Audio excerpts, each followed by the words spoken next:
Good morning बच्चों। आज हम कक्षा 9th गद्यखंड पाठ 6 प्रेमचंद के फटे जूते पाठ को पढ़ेंगे, जिसके लेखक हैं हरिशंकर परसाई जी। पाठ को पढ़ते हैं। प्रेमचंद के फटे जूते हरिशंकर परसाई द्वारा रचित एक व्यंग्यपरक निबंध है। प्रेमचंद के फटे जूतों को लक्ष्य करके हिंदी के सामान्य साहित्यकारों की दुर्दशा का उन्होंने व्यंग्यपरक चित्रण प्रस्तुत किया है। जो साहित्यकार समाज की कुरीतियों को मिटाने के लिए उन्हें ठोकरें मारता रहता है, समाज उसे बदले में एक जोड़ी ठीक ठाक जूते पहनने योग्य भी नहीं समझता। साहित्यकार की दरिद्रता में कोई उसका साथ नहीं देता। लेखक के सामने प्रेमचंद का एक चित्र है, जिसमें वे अपनी पत्नी के साथ खड़े हैं। प्रेमचंद कुर्ता धोती पहने हैं, सिर पर टोपी है, गालों की हड्डियां उभर आई हैं, पैरों में कैनवस के जूते हैं जिनके फीतों की पतरियां निकल गई हैं, इसलिए वे बेतरतीबी से बंधे दिखते हैं। लेखक देखता है कि प्रेमचंद के बाएं जूते में एक बड़ा छेद हो गया है, जिससे उंगली बाहर झांक रही है। प्रेमचंद के फटे जूते देखकर लेखक चिंता में पड़ जाता है कि यदि फोटो खिंचाते समय यह वेशभूषा है तो फिर वास्तविक जीवन में वे कैसे रहते होंगे। फिर लेखक सोचता है कि प्रेमचंद जैसा सच्चा सरल व्यक्ति घर और बाहर की अलग अलग पोशाकें शायद ही रखता होगा। प्रेमचंद को लेखक अपना साहित्यिक पूर्वज मानता है। वह सोचता है कि वे हमारे पूर्वज हैं, फिर भी वे अपने फटे जूतों की ओर से बेपरवाह हैं और इसके बावजूद उनके चेहरे पर विश्वास देखते ही बनता है। लेखक फोटो में प्रेमचंद को हंसती हुई मुद्रा में देखता है। उसे उनकी वह मुस्कान आश्चर्यचकित कर देने वाली एक व्यंग्य से भरी प्रतीत होती है।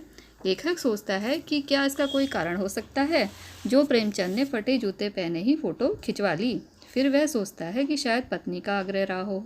लेखक प्रेमचंद की हालत देखकर रो पड़ने से स्वयं को रोक नहीं पाता, किंतु प्रेमचंद की आंखों का दर्द उसे शांत कर देता है। लेखक सोचता है कि आजकल तो लोग फोटो खिंचवाने के लिए कपड़े, जूते तो क्या बीवी तक उधार मांग लेते हैं। फिर प्रेमचंद ने किसी से जूते क्यों नहीं मांग लिए। आजकल लोग इत्र लगाकर फ़ोटो खिंचवाते हैं, जिससे कि फ़ोटो में खुशबू आए।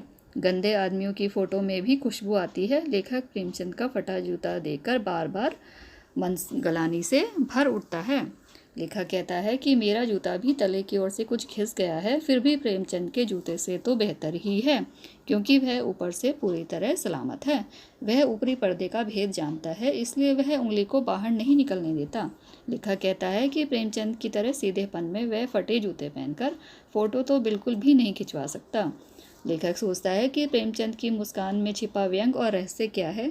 क्या कोई हादसा हो गया है, किसी होरी का गोदान हो गया है, क्या फिर हल्कू किसान का खेत नीलगाय चर गई है, या घीसू का बेटा माधव अपनी पत्नी के कफन के चंदे की शराब पी गया है, या फिर प्रेमचंद किसी महाजन के तगादों से बचने के लिए लंबा चक्कर लगाकर घर लौटते रहे।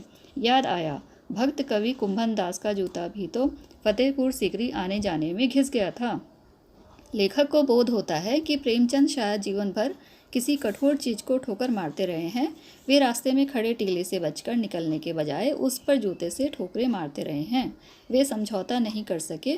जैसे गोदान का होरी नेम धर्म को नहीं छोड़ सका, वैसे ही प्रेमचंद भी नेम धर्म को नहीं छोड़ सके। यह उनके लिए मुक्ति का साधन था। लेखक को लगता है कि प्रेमचंद के फटे जूते से झांकती उंगली शायद उसी की ओर संकेत कर रही है, जिसे ठोकर मार मार कर उन्होंने अपने जूते फाड़ लिए थे। वे अभी भी उन लोगों को देखकर हंस रहे हैं जो उंगली को ढकने की चिंता में तलवे घिसे जा रहे हैं। प्रेमचंद ने कम से कम अपना पाँव तो बचा लिया, परंतु लोग हैं कि अपने तलवे का नाश किए जा रहे हैं। वे यह नहीं सोच रहे हैं कि तलवे का नाश होने पर वे चलेंगे कैसे। इस प्रकार प्रेमचंद के व्यक्तित्व की सादगी और वर्तमान की दिखावे की प्रवृत्ति एवं अवसरवादिता पर लेखक हरिशंकर परसाई जी ने अंतर्भेदी सामाजिक दृष्टि के द्वारा करारा व्यंग्य प्रस्तुत पाठ में किया है। प्रेमचंद के फटे जूते नामक इस पाठ में वर्तमान के तथा कथित सभ्य और पढ़े लिखे समाज की वैचारिक सोच पर चोट की गई है। बच्चों, आप इस पाठ को ध्यान से सुनेंगे और समझेंगे।